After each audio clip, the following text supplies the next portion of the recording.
ጌታ ሆይ ይሉኛል፣ አላውቃችሁም። ያስደነግጣል። ቆይ እስቲ እኔና እናንተ የፈለጋችሁትን ብትሉ የምንሄደው የት እንደሆነ ታውቃላችሁ? ድንግል ማርያም ያለችበት ነው የምንሄደው። ክብርና ምስጋና ይግባው እግዚአብሔር። ድንግል ማርያም ያለችበት እንሄዳለን። ስሟን ጠርተህ የትም አትወድቅም። የኦርቶዶክስ ልጆች ትጠራጠራላችሁ እንዴ? የተዋህዶ ልጆች ትጠራጠራላችሁ እንዴ? ልንገራችሁ፣ በጣም ደስ የሚል ነገር ልንገራችሁ። ከመቃብር ስንነሳ በትንሣኤ ዘጉባኤ ማቴዎስ 25:31 ላይ የሰራዊት ጌታ ኢየሱስ ክርስቶስ እሱ እግዚአብሔር እልፍ አላፋት ከሆኑት መላእክት ጋር ይመጣል ይላል። እልፍ አላፋት ከሆኑት ምን ጋር? መላእክት ጋር። እኔና እናንተ በትንሣኤ ዘጉባኤ እጃችንን ይዞ የሚያነሳ አንድ መልአክ እንዳለ ታውቃላችሁ? ስሙ ማን ነው? እሱ መልአኩ ሚካኤል። በዛ ሰዓት አለ መልአኩ ሚካኤል ይመጣል፣ እጆቻቸውን ይዞ ያነሳቸዋል። ጥያቄዎችን መመለስ ይኖርባቸዋል። 4 ወሳኝ ጥያቄዎች። እኔ ማን ነኝ? ከየት መጣው? እዚህ ምን እሰራለሁ? መጨረሻዬ ወዴት ነው? ምንድነው የማደርገው እዚህ? ምንድነው ፐርፐዝህ? ጫት መቃም፣ ሲጋራ ማጨስ፣ መስከር፣ መጠጣት፣ መነታረክ፣ መጣላት፣ ርኩሰት፣ ጣዖት፣ አድመኝነት፣ ሴረኝነት፣ ከንቱ ስራ ምንድነው የምትሰራው እዚህ? ወይስ ፍሬ ማፍራት? በስመ አብ እንበል። በስመ አብ ወወልድ ወመንፈስ ቅዱስ አሐዱ አምላክ አሜን። በዚህ ቅዱስ ስፍራ እግዚአብሔር አምላክ በሚወደው ደጅ የተሰበሰባችሁ አእይንተ እግዚአብሔር አበው ካህናት፣ አሃው ዲያቆናት፣ መዘምራን፣ የቤተ ክርስቲያን ጌጦቿ ምእመናን፣ አባቶቼ፣ እናቶቼ፣ ወንድሞቼና እህቶቼ፣ እግዚአብሔር አምላክ የሚወዳችሁ ሕፃናት ጭምር ሰላም እግዚአብሔር ከሁላችን ጋር ይሁን። እንደምን አላችሁ? የአብ ጸጋ የወልድ ቸርነት የመንፈስ ቅዱስ ኅብረት አንድነት በሁላችን ላይ አድሮ ይኑር። ረድኤተ እግዚአብሔርን አጋዥ በማድረግ በዚህ በታላቁ ደብር በቅዱስ ሚካኤል በሲኤምሲ ደብረ ጽባህ የምንማርበት የትምህርታችን ርዕስ በዚች ዓመት ደግሞ ተዋት በሚል ኃይለ ቃል ይሆናል። ሰው ለሰው አስታዋሽ ነው። ሰው ለሰው አሳሳቢ ነው። በልቡና የሚያሳድር በአእምሮ የሚቀርጽ የቃሉ ባለቤት ሕያው እግዚአብሔር የምትሰሙትን ቃል ሁሉ በልቡናችሁ ጽላት ይጻፍላችሁ። ለእኔም ለምናገረው ማስተዋልና ጥበቡን እንዲያድለኝ ሁሉ ጊዜ በጸሎታችሁ የቃሉን ደጅ እንዲከፍትልኝ አስቡኝ። የቃል የሚሰማችሁ ሁሉ ሐሳብ ሕሊናችሁ በሰማያት ይኑር። ያላችሁበትን ስፍራ እወቁ። የጽድቅንም ቃል ደስ በሚያሰኙ ጆሮዎች አድምጡ። አንድም እንኳ በዚህ ቅጽር የራሱን ወሬ የሚያወራ ሰው ከቶ አይሰማ። ምድርን ባያት ጊዜ እንድትንቀጠቀጥ ለሚያደርጋት ደሴቶችንም ለሚያቀልጠው ኃያልና ብርቱ አምላክ ከዚህ ሰዓት ጀምራችሁ ሁላችሁም ልቡናችሁን ለሰራዊት ጌታ ለእግዚአብሔር አስማርኩ። በዚች ዓመት ደግሞ ተዋት። ቃሉ የመልአክ ነው። ንግግሩ ከእግዚአብሔር ነው። ወንጌሉን የጻፈው ከአራት ወንጌላውያን አንዱ የሆነው በገጸ ንቦሳ የሚመሰለው ጠቢቡ ቅዱስ ሉቃስ ነው። ምሳሌውን የነገረን ራሱ ባለቤቱ ኢየሱስ ክርስቶስ ነው። በልብ መታሰቡ በቃል መነገሩ ከፍ ከፍ ይበል። በሉቃስ ወንጌል ምዕራፍ 13 ላይ ከቁጥር 6 ጀምሮ እስከ 9 ያለ ቃል የምታውቁት ቃል ነው። በዚህም በቅጽር ባላችሁት በዚህም ባሉት ወንድሞቻችን ሚዲያ ለምትከታተሉ ሁሉ ባላችሁበት በእኔና በእናንተ ላይ አምላካችን መንፈስ ቅዱስ ይደር። ቃሉ እንዲህ ይላል። አሜን ላላችሁ አሜን ይበላችሁ፣ አሜን ያላሉትን አሜን ያሰኝልን። የሉቃስ ወንጌል ምዕራፍ 13 ከቁጥር 6 እስከ 9 ይህንን ምሳሌ አለ። ለአንድ ሰው በወይኑ አትክልት የተተከለች በለስ ነበረችው። ፍሬም ሊፈልግባት መጥቶ ምንም አላገኘም። የወይን አትክልት ሰራተኛውንም እነሆ ከዚች በለስ ፍሬ ልፈልግ 3 ዓመት እየመጣሁ ምንም አላገኘሁም፣ ቁረጣት፣ ስለምን ደግሞ መሬቱን ታጎሳቁላለች አለው። እርሱ ግን መልሶ ጌታ ሆይ ዙሪያዋን እስክኮተኩትላትና ፋንድያ እስካፈስላት ድረስ በዚች ዓመት ደግሞ ተዋት። ወደፊት ብታፈራ ደህና ነው፣ ያለዚያ ግን ትቆርጣታለህ አለው። ስለ ቃሉ አምላካችን እግዚአብሔር የተመሰገነ ይሁን። ምዕራፉ ሉቃስ ነው፣ 13 ነው። ወንጌላዊ ማን ነው የሚጽፈው? ሉቃስ ነው። ምዕራፉ 13 ከቁጥር 6 እስከ 9። ስለዚህ ቁጥር 6 ቁጥር 7 ቁጥር 8 ቁጥር 9 እነዚህ ናቸው። እያንዳንዱ ላይ ያለውን ቃል ነው የምንመለከተው። አስተውላችሁ ስሙ። አጠር ያለ ትምህርት እንማራለን።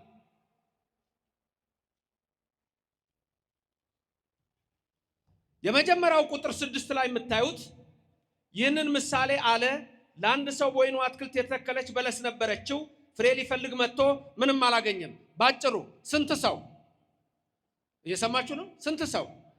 አንድ ሰው ምን ነበረው? በለስ ወይን ነበረው። ከዛስ ፍሬ ሊፈልግ መጣ። አገኘ ወይ? ረከበ? አላገኘም። ወሶበ ይረከበ? ባላገኘ ጊዜ ቁጥር 7 በወይን አትክልት ሰራተኛውን እነሆ ከዚች በለስ ፍሬ ልፈልግ 3 ዓመት እየመጣሁ ምንም አላገኘሁም አለ። ስንት ዓመት እየመጣሁ? 3 ዓመት። ከዛስ አገኘሁ አለ?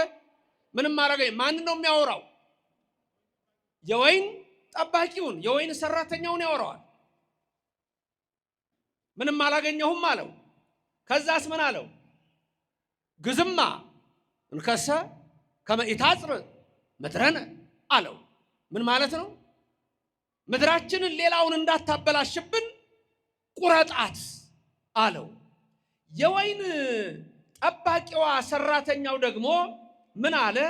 ቁጥር 8 እንዲህ አለ፣ ጌታ ሆይ ዙሪያዋን እስክኮተኩትላትና ፋንድያ እስካፈስላት ድረስ በዚች ዓመት ደግሞ ተዋት አለው። መቼ ተዋት? በዚች ዓመት ደግሞ ተዋት አለው። ቁጥር 9 ወደፊት ብታፈራ ደህና ነው፣ ያለዚያ ግን ትቆርጣታለህ አለው። ወደፊት ብታፈራ ምንድን ነው? መልካም ነው። አለዛ ግን ምን ታደርጋታለህ? ትቆርጣታለህ። አሁን ይሄ አጭር ምሳሌ ነው። በዚህ ውስጥ የምናያቸው ሰዎች አሉ። የወይን አትክልት ባለቤት ወይኗን የተከለ አንድ ሰው ምሳሌ ነው። ሁለተኛ ማንን ነው የምናገኘው? ወይኗን። ሶስተኛ ማን ነው የምናገኘው? የወይኗን ጠባቂ። እነዚህ ናቸው አይደል ዋና ዋናዎቹ። አንደኛ ማን ነው? የወይኗ ተካይ። ሁለተኛ የወይኗ ጠባቂ። ሶስተኛ ራሷ ወይኗ። ከዛዚህ ውስጥ የምናየው የወይኗ ባለቤት ስንት ጊዜ መጣ ፍሬ ሊፈልግ? 4 2 3 አገኘ? አላገኘም። ወኢረከበ አላገኘም። ወሶበ ኢረከበ ባላገኘ ጊዜ የወይን ጠባቂዋን ምን አለው? ምን አርጋት? ቁረጣት። ግዝማ እንከሰ ከመኢታጽብ ምድረን ሌላውን ምድር እንዳታበላሽብን ቁረጣት። አራተኛ ጨመርን፣ ሌላውን ምን ምድር። ስለዚህ ስንት ነገሮች አያችሁ? ንገሩኝ። አንድ የወይኗ ባለቤት በሉ። የወይኗ ተካይ ስንት ነው? አንደኛ። ሁለት ወይኗ ራሷ። ሶስተኛ የወይኗ ጠባቂ። አራተኛ ትቆረጥ። ለምን? ሌላውን ምን እንዳታደርግ፣ እንዳታበላሽ። ከዛ ተቆረጠች እንዴ? አልተቆረጠችም። ለምን? የወይኗ ጠባቂ ምን አለ? በዚች ዓመት ተዋት አለ። ስለዚህ ወደፊት ብታፈራ መልካም ነው፣ አለዛ ግን ትቆርጣታለህ። አለቀ። አሁን ልንገራችሁ። የወይኗ ባለቤት እግዚአብሔር፣ ወይኗ እኛ የሰው ልጅ፣ የወይኗ ጠባቂ ቅዱስ ሚካኤል መጋቢ ብሉይ ወይም መጋቢ ሐዲስ ቅዱስ ገብርኤል ወይም መላእክት ናቸው። 3 ዓመት መጣሁ ያለበት በብሉይ ዘመን አለው፣ በሐዲስ ዘመን አለው። ቁረጣት ሌላው ምድር እንዳታበላሽ። ሌላው ምድር የተባለው ደግሞ ከምድር አፈር የተበጀው የሰው ልጅ ሁሉ ነው። ይሄ ምሳሌ ነው። ስለዚህ የምሳሌው ትርጉም ምንድነው የሚለውን ነው የምንማረው። መንፈስ ቅዱስ በእኔም በእናንተ ላይ ይደር። ሲጀምር ገና ምንድን አለው? ወመሰለ ሎሙ ነው ብሎ የሚጀምረው። ምሳሌ መሰለላቸው ይላል። በኢትዮጵያ ኦርቶዶክስ ተዋሕዶ ቤተክርስቲያን ውስጥ ምሳሌ እጅግ አለ፣ ምስጢር እጅግ አለ። እያንዳንዱ የምናደርገው ነገር ምሳሌ አለው። ይሄ ሲምቦሊክ ይባላል። ሲምቦሊክ የሆኑ ነገሮች አሉ። ዝም ብለን የምናደርገው ነገር የለም። ለምሳሌ ስንሰግድ አንድ ሰው ልክ ሲሰግድ ምን ይሆናል? ድፍት ይላል አይደል? ከዛስ ብድግ ይላል። ከዛ ተመልሶስ ይሰግዳል። እንደሰገደ ይቀራል ወይስ ይቆማል? ይቆማል። ሁለት ምስጢር። ሲሰግድ እና ብድግ ሲል ከዚያ አፈር አበጀኸኝ ይላል። ተመልሶ ሲሰግድ ደግሞ አፈር ነህና ወደ አፈር ትመለሳለህ የሚለውን ያሳያል። ከዛ ሰግዶ እንደገና ሲቆም ዘላለም ሕያው ታደርገኛለህ ይላል። ክብርና ምስጋና ለእግዚአብሔር ይድረሰው። በኦርቶዶክስ ቤተክርስቲያን ዝም ብሎ የሚደረግ የለም። ይሄን ከዚህ በፊት አስተምሬያችኋለሁ። መስቀል ብዙ ጊዜ ነግሬያችኋለሁ። ደጋግሜ የምነግራችሁ እንድታውቁት ነው። መስቀል ቄስ ነው የሚይዘው? ዲያቆን ነው የሚይዘው? ለምን ቄስ የሚይዘው ለምንድን ነው? ቄስ ብቻ። እሺ ታቦት ስናከብር ቀሳውስት ናቸው ታቦቱን የሚያከብሩት ወይስ ዲያቆናት ናቸው? ዲያቆን ታቦት መንካት ይችላል? መንበሩን እንኳን መንካት አይችልም ዲያቆን፣ ደፋር ባለጌ ካልሆነ በስተቀር። እንደ አሪዎስ የደፈረ ካልሆነ በስተቀር መንበሩን ታቦቱ የሚቀመጥበትን መንበር ዲያቆን መንካት አይችልም። ተመልከቱ። ይሄ መስቀል የኢትዮጵያን ኦርቶዶክስ ተዋሕዶ ቤተክርስቲያን 3ቱን ሕግጋት ያሳያል። 3ቱ ሕግጋት እነማን ናቸው ካላችሁኝ እኒህ ናቸው። 1 ሕገ ልቡና፣ 2 ሕገ ኦሪት፣ 3 ሕገ ወንጌል ናቸው። ላስደግማችሁ። 1 ሕገ ልቡና አፌላችሁም ነው በሰይጣን ተቆልፏል። ተናገራ ታዲያ። 1 ሕገ ልቡና፣ 2 ሕገ ኦሪት፣ 3 ሕገ ወንጌል። እነዚህ እዚህ ላይ ታዋቸዋላችሁ። ይሄ መያዣው ምሰሶ ዋናው ሕገ ልቡና ነው። ሕገ ልቡና ለመላእክትና ለሰው የተሰጠ ነው። ሕገ ልቡናን መላእክት ተጠቅመውበታል። እኛ ግን በሕገ ልቡና ስላልጸናን ሕገ ኦሪትን ጨመረልን እግዚአብሔር። ሕገ ኦሪትን ጨመረና እንደገና ደግሞ ሕገ ኦሪትን ሊፈጽማት ጠላዋን ወደ አካል ሊመልሳት የሰላም አምላክ ኢየሱስ ክርስቶስ ከሰማይ ሰማያት መጣ ወረደ። ከድንግል ማርያም በከብቶች በረት ተወለደ። ይሄ ሁሉ ለኔ ነው፣ ይሄ ሁሉ ለአንተ ነው፣ ይሄ ሁሉ ለአንቺ ነው። ከሰማይ ወረድኩ አለ። የወረድኩት ደግሞ አለ ለአብርሃም፣ ለይስሐቅ፣ ለያዕቆብ ለጤነኞቹ አይደለም አለ፣ ለኔና ለእናንተ ለበሽተኞቹ። የከብቶች በረት መካከል ተወለደ። የከብቶች በረት እኮ እበት አለበት፣ ሽታ አለው። እዛው ሲወለድ የእናንተን ኃጢአት አልጸየፈውም ሲላችሁ ነው የድንግል ማርያም ልጅ ከሰማየ ሰማያት የወረደው የኔና የእናንተን በደል ሊደመስስ እሱ ወደዚህ ዓለም መጣና ምን አለ? በማቴዎስ 5:17 ላይ እኔ የመጣሁት ሕግና ነቢያትን ለመሻር አይደለም ልፈጽማቸው ነው አለ። በኢትዮጵያ ኦርቶዶክስ ተዋሕዶ ቤተክርስቲያን ብቻ ሕግና ነቢያት ይነገራሉ። ክብርና ምስጋና ለዘላለም አምላክ ይሁን፣ ስሙ የተመሰገነ ይሁን። ሁሉ ነገር ምሳሌ አለው። ዝም ብሎ አይደለም። አሁን ዲያቆኑ ተንሥኡ ለጸሎት ይላል። ዲያቆኑ ተንሥኡ ለጸሎት ሲል እናንተ ምን ትላላችሁ? ምን እንደምትሉት እግዚኦ ተሳለነ። ከዛ ቄሱ ደግሞ እጁን ይዘረጋና ምን ይላል? ምን እንደሚለው አስቀዳሽ ናችሁ ታስቀድሳላችሁ ነው? እሑድ እሑድ ትተኛለህ፣ ማታ ማታ ቅዳሜ ማታ ቲክቶክ እስከ ሌሊቱ 8 ሰዓት ወሬ፣ ዝሙት፣ ከንቱ ነገር መለፍለፍ፣ ንትርክ።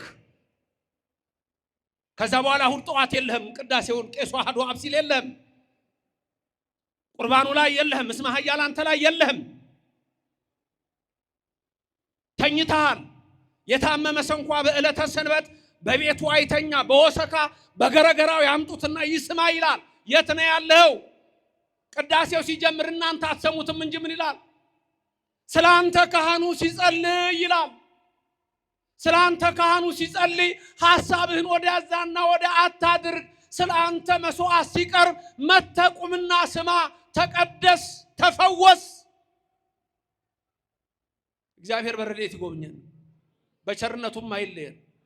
እና ታዲያ ዲያቆኑ ተንሥኡ ሲል እናንተ ምን ትላላችሁ? እግዚኦ ተሳለነ። ካህኑ ምን ይላል? ሰላም ለኩልክሙ። ከዛ ትመልሱና እናንተ ምን ትላላችሁ? ምስለ መንፈስከ። እንደሱ ነው። ዲያቆኑ ተንሥኡ ለጸሎት የሚለው የአዳም ምሳሌ ነው። ተመልከቱ፣ ወመሰለ ሎሙ ነው። ሁሉ ነገር በምሳሌ ነው። ዲያቆኑ የማ ምሳሌ ነው? የማ ምሳሌ ነው ዲያቆኑ? የአዳም። አዳም ምን አለ? ተንሥኡ ለጸሎት አለ። እናንተ ምን ብላችሁ ነው የምትመልሱት? እግዚኦ በአማርኛ ምን ማለት ነው? አቤቱ ይቅር በለን ትላላችሁ። አቤቱ ይቅር በለን የምትሉት እናንተ ደግሞ በሲኦል ውስጥ ያሉ የነፍሳት ምሳሌ ናችሁ። ሰላም ለኩልክሙ የሚለው ቄስ የኢየሱስ ምሳሌ ነው። ካህኑ የያዘውም ስልጣን የኢየሱስ ነው። ካህኑ ኃጢአተኛ ሆነ ጻድቅ ሆነ የምትሰራዋ እሱ ጋር ያለችው ያቺ የኢየሱስ ክርስቶስ ስልጣን ናት። ካህናትን የሰጠን እግዚአብሔር ስሙ ለዘላለም የተመሰገነ ይሁንልን። ከዛ ካህኑ እጁን ዘርግቶ ሰላም ለኩልክሙ የሚለው የኢየሱስ ምሳሌ ነው። ከዛ እናንተ ደግሞ ምን ትላላችሁ? ምስለ መንፈስከ። በትርጓሜው እንደ ቃልህ ይደረግልን የሚል ነው። ምስለ መንፈስከ ከመንፈስ ጋር የሚለው እንደ ቃልህ ይደረግልን። ምን ሆነ መሰላችሁ? በሐሙስ ዕለት ወበመንፈቅ ዕለት ትወለድ ሞለተ ወለትከ። አዳም ሔዋን አድናችኋለሁ፣ ከ5 ቀን ተኩል በኋላ ከልጅ ልጅ ተወልጄ አድናለሁ። ይሄ የት ነው የሚገኘው? ከ81 መጽሐፍ በሆነው በአንዱ በቀለሚንጦስ ነው የሚገኘው። ቀለሚንጦስ ላይ ነው ይሄ ያለው። ከ5 ቀን ተኩል በኋላ ተወልጄ አድናለሁ። የተለየች ዕለት አለች፣ የተመረጠች ዕለት አለች። ቅዱስ ጳውሎስ ሐዋርያ ብርሃነ ዓለም የገላትያ ሰዎችን ሲያስተምራቸው በምዕራፍ 4 ቁጥር 5 ላይ ምን ይላል? የዘመኑ ፍጻሜ በደረሰ ጊዜ እግዚአብሔር አምላክ ከሴት የተወለደውን ከሕግም በታች የሆነውን አንድያ ልጁን ወደኛ ላከው ይላል። ስንት ልጁን ምን አደረገው? ወደኛ መጥቶ ያዳነን ክብርና ምስጋና ይግባው የዘላለም አምላክ ኢየሱስ ክርስቶስ። አንድያ ልጁን የዘመኑ ፍጻሜ የሚለው 5500 ነው። ከዛ አዳም እችን ዕለት ይጠብቃል። የተፈጠረባትን ያችን ዕለት ዓርብ ዛሬ እኮ ነው አድናለሁ ያለኝ አለና ነፍሳቱ ምን አላቸው? ለጸሎት ተነሱ። ዲያቆኑ ተንሥኡ ለጸሎት ያለው እሱ ነው። ነፍሳትም ለአባታቸው ለአዳም መልሰው ምን አሉ? ጊዜው እውነት ነውና አቤቱ ይቅር በለን፣ አድነን አድነን አድነን አሉ። ከዛ ኢየሱስ ክርስቶስ ምን አደረገ? እጁን ዘርግቶ አዎ አዳንኳችሁ፣ የዘላለምን ሕይወት ሰጠዋችኋል። ስለዚህ ሰላምን ይላል። በተዘጋ መቃብር ገብቶ እጆቹን እያሳየ ሰላም ለኩልክሙ አላቸው። ከዛ እናንተ ደግሞ ምስለ መንፈስከ ስትሉ ከሲኦል መውጣት ነው። በቅዳሴ ሰዓት ሁልጊዜ ከሲኦል መውጣት ነው፣ ከመከራ መውጣት ነው፣ ከኃጢአት መውጣት ነው፣ የዘላለምን ሕይወት መውረስ ነው። ለዚህ ነው በመጨረሻ እቱ በሰላም ወደ መንግሥተ ሰማያት ግቡ ተብለን የምንሸኘው። ክብርና ምስጋና ለዘላለም ለሱ ይሆንልን። እያንዳንዱ ነገር ምሳሌ አለው። ይሄ መስቀል ያስኩት ሕገ ልቡና ነው። ዲያቆናይዝም ያልኳችሁ ለመሰላችሁ ከታች 4 ማዕዘን ቅርጽ አላት አይደል? እሷ የታቦቱ ምሳሌ ናት። ለዚህ ነው ዲያቆን የማይዘው፣ ታቦት መንካት ስለማይችል እችን አይዝም። አያችሁ? ከላይ ደግሞ ሕገ ወንጌሉ ነው መስቀሉ ነው፣ ደሙ የፈሰሰበት ነው። ሁሉ ነገራችን እንዲህ ነው። ለምሳሌ ከታቦቱ ወንዶች በስተቀኝ ይቀመጣሉ፣ ሴቶች በስተግራ ይሆናሉ። ይሄ ደግሞ ምንድነው? ምሳሌው በኖህ መርከብ ውስጥ የሆነው ነው። ኖህ አጽማ አበውን በመካከል አደረገ። ከዛ በኋላ ወንዶቹን በዚህ ሴቶችን በዚህ አደረገ። ስለዚህ በመቅደሱ ሁሉ ጊዜ ስትቆሙ ወደዚህ ፊታችሁ ሲሆን ሴቶች በምን ይሆናሉ? በስተቀኝ፣ ወንዶች በምን ይሆናሉ? በስተግራ። ራእቱ ታቦቱ ደግሞ ሲያችሁ ወንዶች ቤት ይሆናሉ በስተቀኝ፣ ሴቶች ቤት ይሆናሉ በስተግራ። ይሄ እያንዳንዱ ነገር ያለው በኢትዮጵያ ኦርቶዶክስ ተዋሕዶ ቤተክርስቲያን ብቻ ነው። በዚች እምነት ውስጥ ያደረገን እግዚአብሔር ስሙ የተመሰገነ ይሆንልን። ወደ ሉቃስ 13 ቁጥር 6 እንመለስ። ስንት ሰዎች ወይን ተከሉ? ስንት ሰዎች ወይን ተከሉ አላችሁ? ስንት ሰው? አንድ ሰው የተባለ ማን ነው? እግዚአብሔር። ወይን የተባለ ማን ነው? እኛ። እግዚአብሔር ሰውን ፈጠረ። በቃ የመጀመሪያው ትምህርታችን እግዚአብሔር ሰውን ፈጠረ ነው። እያንዳንዳችን እኛ ምንድነን? ፍጡር ነን። ለስም አጠራሩ ክብር ምስጋና ይግባው። ማን የፈጠረን? እግዚአብሔር። አራት ጥያቄዎችን መመለስ ይኖርባቸዋል። አራት ወሳኝ ጥያቄዎች። እነዚህ አራት ወሳኝ ጥያቄዎች ከባድ ናቸው። ምን ናቸው አራቱ ጥያቄዎች? ከኔ ቀጥላችሁ ተናገሩ። እኔ ማን ነኝ? መምህር ዘበነ ከኔ ቀጥላችሁ በሉ ነው ያልኩት። እኔ ማን ነኝ? ከየት መጣው? እዚህ ምን እሰራለሁ? መጨረሻዬ ወዴት ነው? እነዚህን አራት ጥያቄዎች በጣም ከባድ ናቸው። ያዟቸው። አንደኛ እኔ ማን ነኝ? It's a question of identity ይባላል። It's a question of identity። ይሄ ፊሎሶፊካል ነው፣ ሪሊጂየስ ፊሎሶፊ ነው፣ ወሳኝ ነገር ነው። Who am I? እኔ ማን ነኝ? ምንድን ነኝ? መልሱ ፍጡር ሰው ነኝ። ምሳሌ መሰለላቸው። አንድ ሰው የወይን አትክልት ነበረችው፣ ተከለ፣ ይሄንን ምድር ፈጠረ፣ ሰውን ፈጠረው። ምሳሌ 9:1 ጥበብ ቤቷን ሰራች፣ 7 ምሰሶች አቆመች፣ ባሮቿን በረጅም ስብከት ላከች፣ ወይኗን ጠመቀች፣ ፍሪዳዋን አረደች ይላል። ጥበብ ቤቷን ሰራች። አንቺ አላት።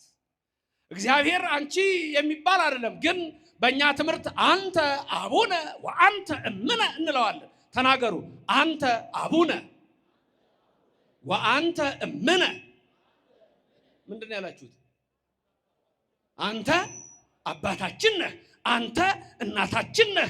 ሩህሩህ የሆነ እግዚአብሔር ለስም አጠራሩ ክብር ምስጋና ይግባው።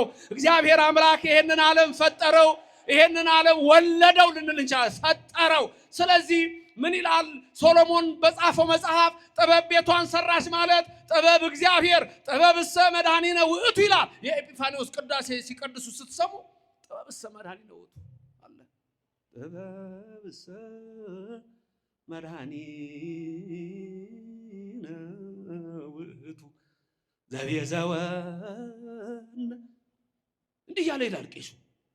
መጨረሻ ላይ ጥበብማ ደሙን አፍሶ የገዛን፣ ጥበብማ በደሙ የዋጀን፣ ጥበብማ በቀራንዮ አደባባይ ስለኛ እጆቹን የዘረጋው፣ አይሁድ የናቁት ቅዱስ ሚካኤል ዝም ያለው፣ ቅዱስ ገብርኤል ሰይፉን የመዘዘው፣ 13ቱን ሕማማተ መስቀል ታግሶ በቀራንዮ አደባባይ በ5 ቅንዋት ተቸንክሮ የሾህ አክሊል ደፍቶ ጎኑ ተወግቶ በደሙ ፍሰት ያዳነን የአብ ልጅ የድንግል ልጅ ኢየሱስ ነው። ጥበብ የኛ ፈጣሪ የኛ አምላክ ለስም አጠራሩ ክብር ምስጋና ይግባው።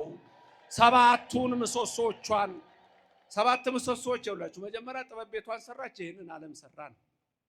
ቤት ይሄ ዓለም ነው። 7 ምሰሶ ደግሞ ስንት ቀኖች አሉ? ስንት ቀኖች አሉ? 7። ከምን ቀን ይጀምራል? እሁድ 1፣ ሰኑይ 2፣ ሰሉስ 3 እያለ አይደል የሚቀጥለው እስከ ቀዳሚ ሰንበት ድረስ። ፍጥረት የጀመረው መቼ ነው? እሁድ ቀን። ስንት ናቸው? 7። የኢትዮጵያ ፊደል ስንት ነው መሰረቱ? 7። ስትማሩ ምን ነበር የምትሉት? ህፃን ሆናችሁ የተማረ ቄስ ትምህርት ቤት የተማረ እስቲ ቄስ ትምህርት ቤት የተማረ ሌላው ተገልብጦ በሆነበት ዘመን የተማረው ማለት ነው። ምን ነው ያላችሁ የተማራችሁት? ግዕዝ፣ ሁካዕ፣ ሂሳልስ ንገሩኛ። ሐራብ፣ ሄሃምስ፣ ህሳድስ፣ ሆሳብ አይደል?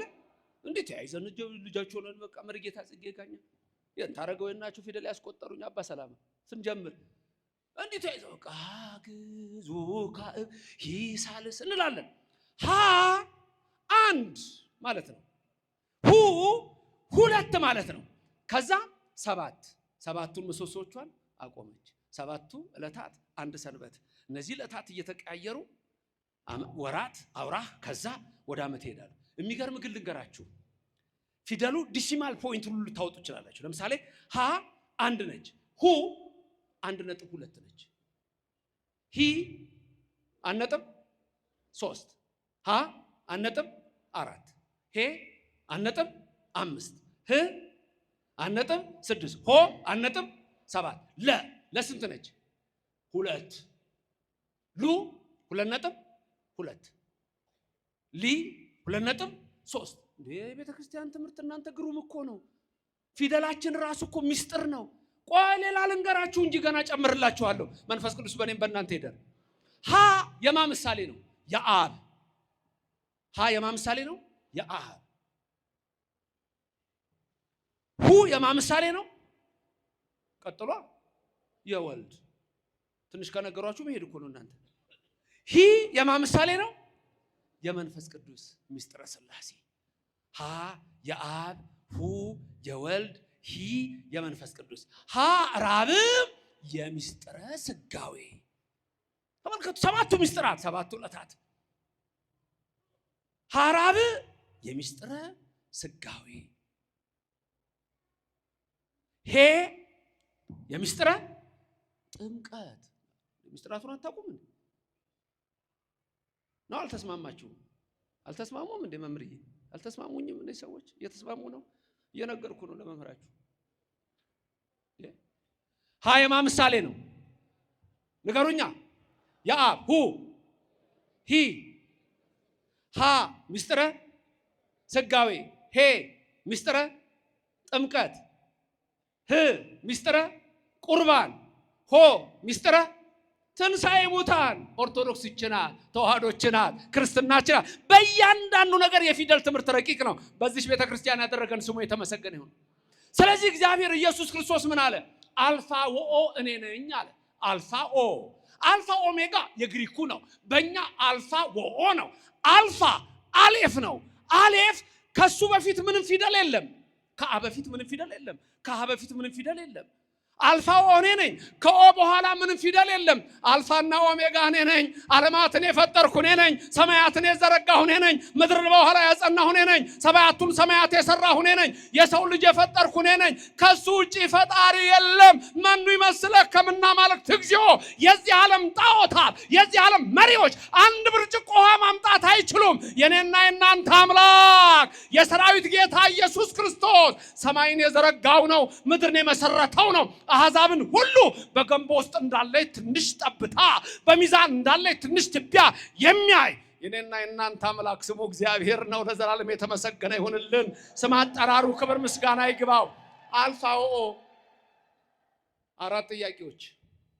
አንደኛ የሉም፣ እነዚህ ሰዎች የሉም። አንደኛ እኔ፣ ሁለተኛ ከየት። የመጀመሪያው question of identity ይባላል። ሁለተኛው ከየት መጣሁ ደግሞ question of origin ይባላል፣ መነሻ። ሶስተኛው እዚህ ምን እየሰራሁ ነው? question of purpose ነው። ፐርፐዝ ነው። ምንድነው ማረገው እዚህ? ምንድነው ፐርፐዝ? ጫት መቃም፣ ሲጋራ ማጨስ፣ መስከር፣ መጠጣት፣ መነታረክ፣ መጣላት፣ ርኩሰት፣ ጣዖት፣ አድመኝነት፣ ሴረኝነት፣ ከንቱ ስራ። ምንድነው የምትሰራው እዚህ? ወይስ ፍሬ ማፍራት?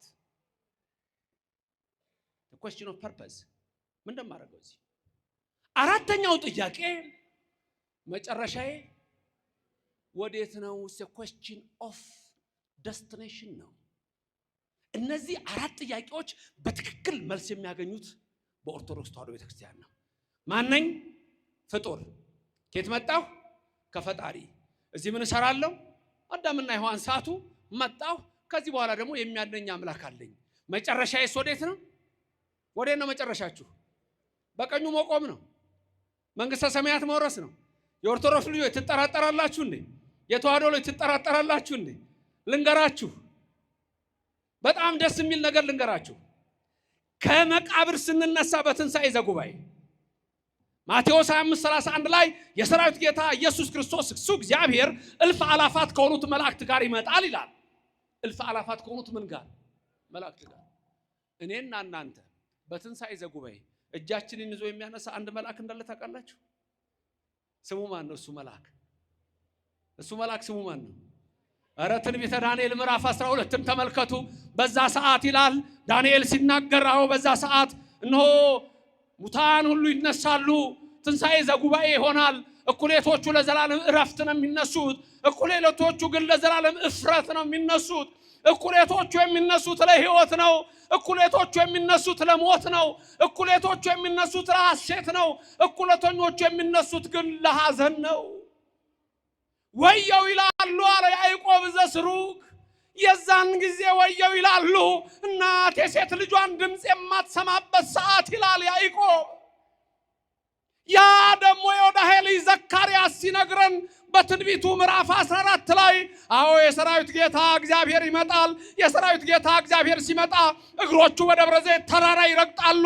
የደብረ ዘይት ተራራ ያረገበት ነው። የደብረ ዘይት ተራራ የኖረበት ነው። የደብረ ዘይት ተራራ ሲያርግ እነሆ ሐዋርያቱ እያዩት፣ ይሄ ወደ ላይ ሲወጣ እያችሁት ተመልሶ እንደገና ለፍርድ ይመጣል አለ። ነቢዩ ዘካርያስም ተናገረ። የኢየሱስ ክርስቶስ እግሮች በደብረ ዘይት ተራራ ሲረግጡ የደብረ ዘይት ተራራ ለሁለት ይሰነጠቃል፣ አንድ ወደ ምስራቅ፣ አንድ ወደ ምዕራብ። ያ ሰዓት አስጨናቂ ይሆናል አለ። ታዲያ ዳንኤል ምን አለ? የተዋሕዶ ልጆች፣ ኦርቶዶክስ ልጆች፣ በዛ ሰዓት አለ መልአኩ ሚካኤል ይመጣል፣ እጆቻቸውን ይዞ ያነሳቸዋል። ክብርና ምስጋና ለእግዚአብሔር ይድረሰው፣ ስሙ የተመሰገነ ይሁን። እና ታዲያ ሲኦል ለኦርቶዶክስ በፍጹም አትገባም። ሌሎች ይግቡባት። ራሱ ጌታ እንዳለ ማቴዎስ 7:21 ላይ ጌታ ሆይ ይሉኛል አላውቃችሁም። ያስደነግጣል። ጌታ ሆይ እያሉ አላውቃችሁም። ኧረ ይገርማል። እውር አብርተን አላውቃችሁም። ማቴዎስ 7:21 ለምጻም አንጽተን በስምህ አላውቃችሁም። ማን ያን የሚያደርገው? የተዋሕዶ ልጆች እግዚአብሔር የነገራችሁን ያዙ። ቆይ እስቲ እኔና እናንተ የፈለጋችሁትን ብትሉ የምንሄደው የት እንደሆነ ታውቃላችሁ? ድንግል ማርያም ያለችበት ነው የምንሄደው። ክብርና ምስጋና ይግባው እግዚአብሔር። ድንግል ማርያም ያለችበት እንሄዳለን። ስሟን ጠርተህ የትም አትወድቅም። ግድ የለም። ሚካኤል ምን ይልሃል መሰለ? በዚች ዓመት ተዋት። የንስሐ ሕይወት ለሁላችን። በንስሐ ሕይወት ውስጥ ያለ ሰው ሲኦልን አያትም። ያ ነው የኔና የናንተ ተስፋ። የንስሐ እንባ። ይቅር በለኝ። ሰዎች ነን፣ እንቆሽሻለን። ልብሳችን እኮ አሁን ካልታጠበ ይቆሻል። ቆሾ ይታጠባል። እኔና እናንተንም በንስሐ ሕይወት የሚያጥብ እግዚአብሔር ከኔና ከናንተ ጋር ይሁን። አንድ ሰው ነበረ፣ የወይን አትክልት ተከለ፣ ሰውን ፈጠረ፣ ጠባቂ ያደረገ። መጋቤ ብሉይ ሚካኤል ነው። 3 ጊዜ መጣሁ አለ። በዘመነ መሳፍንት፣ በዘመነ ነገሥት፣ በዘመነ ካህናት ነው በብሉይ ዘመን። በዘመነ መሳፍንት መጣሁ ፍሬ ለፈርግ በለስ ዘይቤ ቤተ እስራኤል ሙንቱ። ፍሬ አልተገኘባትም እስራኤል። በዘመነ መሳፍንት ፍሬ የለም፣ በዘመነ ካህናት ፍሬ የለም፣ በዘመነ ነገሥትም በመሃል ፍሬ የለም። ቅዱስ ሚካኤልን አነጋገረው እግዚአብሔር። በቃ አጥፋቸው አለ። ሚካኤል መልአክ ደግሞ ለመነው፣ እባክህ በዚያ መተዋቸው፣ አታጥፋቸው፣ እስቲ ልራዳቸው፣ ተራድቼ መልካም ላሰራቸው አለ። እኔና እናንተን መልካም ያሰራን መልአኩ ገብርኤል፣ መልአኩ ሚካኤል ከኛ ጋር ነው። መጋቤ ሐዲስ ገብርኤልም ነው። 3 ጊዜ መጣሁ አለ። ኢየሱስ ክርስቶስ ስንት ዓመት አስተማረ? 3 ዓመት። 3 ዓመት ባስተማርኩት ትምህርት ፍሬ ጠፋ አለ። 3 ጊዜ መጣሁ አለ።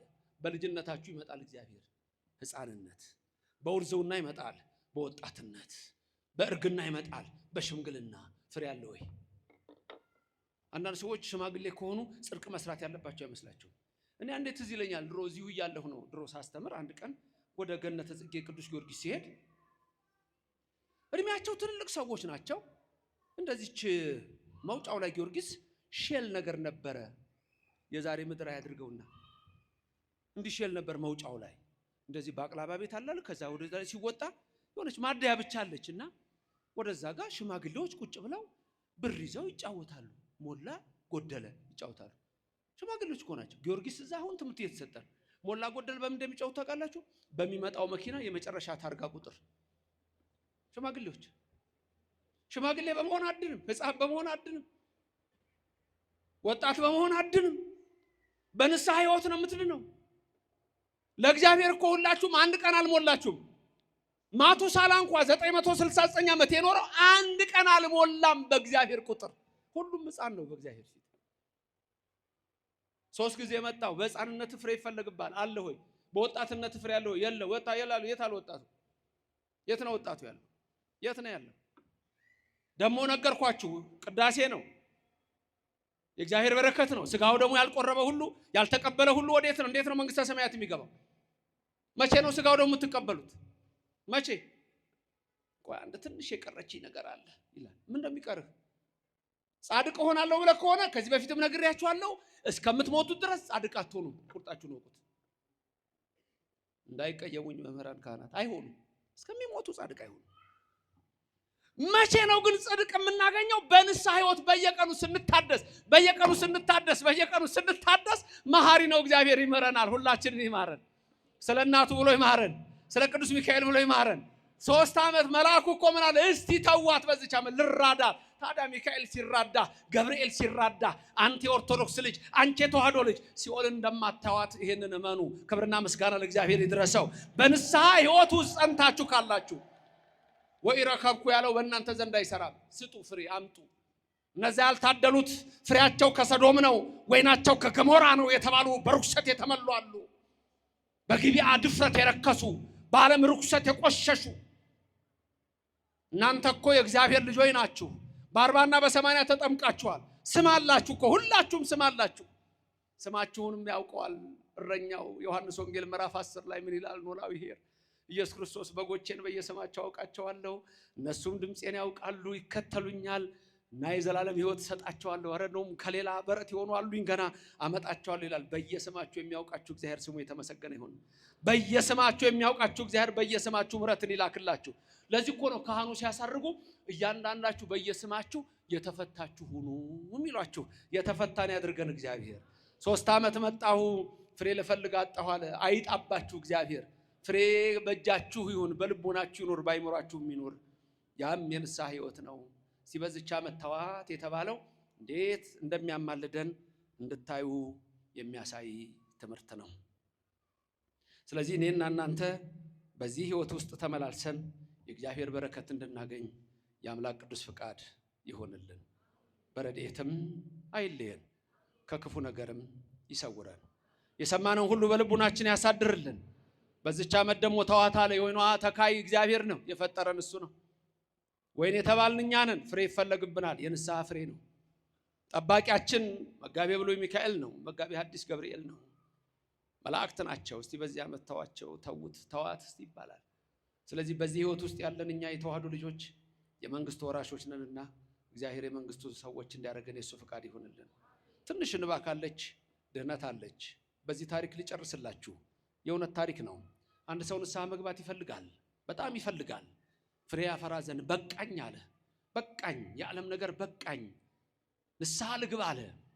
ወደ ነፍስ አባቱ ሊሄድ ቆረጠ። ሌሊት ሊነሳ ሲል ለነፍስ አባቱ እመቤታችን ተገለጠችለት። እመቤታችን ተገለጠችና ጽዋ ሰጠችው። አንድ ሰው ይመጣል ወደ አንተ፣ የእሱ ንስሐ ነው፣ ይህን ጽዋ ውሃ ሙላ በለው።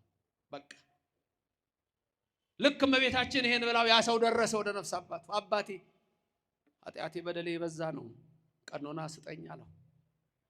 እሺ ልጄ ያንተ ቀኖና ይሄ ነው፣ እችን ጽዋ ውሃ ሞልተና አለው። በቃ በዚህ ነው የሚመረኝ አለ። አዎ በዚህ ነው የሚምርህ አለው። ደስ አለው። ታዲያ ከወንዝ ነው የምትቀዳው አለው። እሺ ወደ ወንዝ ሄደ። ሲሞላት አትሞላም። ቀርታለች ትንሽ ሞልተና ነው ያለው። ወደ ምንጭ ይሄዳል፣ ወደ ወንዝ ይሄዳል፣ ወደ ሐይቅ ይሄዳል፣ ወደ ባህር ይሄዳል። አልሞላም ማለት ተንከራቶ ወደ ነፍስ አባቱ ተመልሶ አባቴ ኧረ ምን አይነት ጽዋ ነች አልሞላ እኮ አለች። እና እንዴት ነው አለው። አይ ልጄ እኔም ታዝዤ ነው እና እግዚአብሔር አይምረኝም ይሄን ካልሞላ አለ። ልጄ እኔም ታዝዤ ነው። የሚቀበለውም አልመሰለው። አልሞላ እኮ አለኝ አለው። ልጄ እኔም ታዝዤ ነው። የሚቀበለው አልመሰለው እና በእና ኃጢአቴ ልሞት ነው በቃ እግዚአብሔር እኔን አይምረኝም ማለት ነው። ኃጢአቴ ብዙ ነው፣ በደሌ ብዙ ነው፣ አይምረኝም ማለት ነው አለ። አዘነ ነፍስ አባቱ። እሱም ስጥ ነው የተባለው። ከዛ በኋላ የሚቀበለውም አልመሰለም። እንግዲህ ካልማረኝ ምን አደርጋለሁ አባቴ ተቀበለኝ አለ።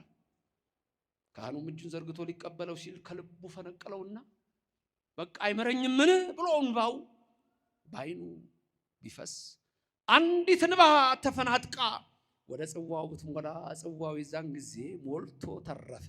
ክብርና ምስጋና ለእግዚአብሔር ይድረሰው። ከኔና ከናንተ የሚጠበቀው ትንሽ እንባ ናት። ማረኝ የምትል ትንሽ እንባ ነች። ይቅር በለኝ ነው። ቀራንዮ ማለት እኮ ይሄ ነው። ሁሉ ነገር ሲጀምር በምሳሌ ነው ብያችሁ የለ። የመጨረሻ እግዚኦታ ስንቴ እንደሚባል በሱ ልጨርስ። ማረኝ ነው አይደል? እግዚኦ ባህርነ ክርስቶስ አይደል? እያለ ካህኑ ያዘማል። ስንት ጊዜ ነው በአብይ ዜማ መጀመሪያ የሚያዘመው ካህኑ? እናንተ የምትቀበሉ ስንት ጊዜ ነው? ቄሱ ስንት ያዘማል? 3። እናንተ ስንት ታዘማላችሁ? 3 ሲደመር 6። ከዛ እንደገና 3 ጊዜ የመጀመሪያው ላይ እግዚኦ ብሎ አንድ ነው የሚለው 3 ይላል። 3 ሲደመር ስንት አመጣን? 6። ቀጥሎ ደግሞ እግዚኦ ማረነ ክርስቶስ እግዚኦ ማረነ እያለ አንዴ ሲያዜም በውስጡ ስንት ጊዜ ነው እግዚኦ ማረነ ክርስቶስ ያለው? 5 ጊዜ ነው። እሱ ጋር 5 ጊዜ ነው። እግዚኦ ቁጠሩ። እግዚኦ ማረነ ክርስቶስ እግዚኦ ማረነ ክርስቶስ እግዚኦ እያለ ማረነ ክርስቶስ እግዚኦ ማረነ ክርስቶስ እግዚኦ ማረነ ክርስቶስ እግዚኦ 5 ጊዜ። ስንት ይለዋል? 3 ጊዜ። 3 ጊዜ 5 ስንት ይመጣል? 15። እናንተም 3 ጊዜ ስንት ትላላችሁ? 3 ጊዜ 5 ስንት? 15። 15 የቄሱ 15 የእናንተ ሲደመር ስንት ይመጣል?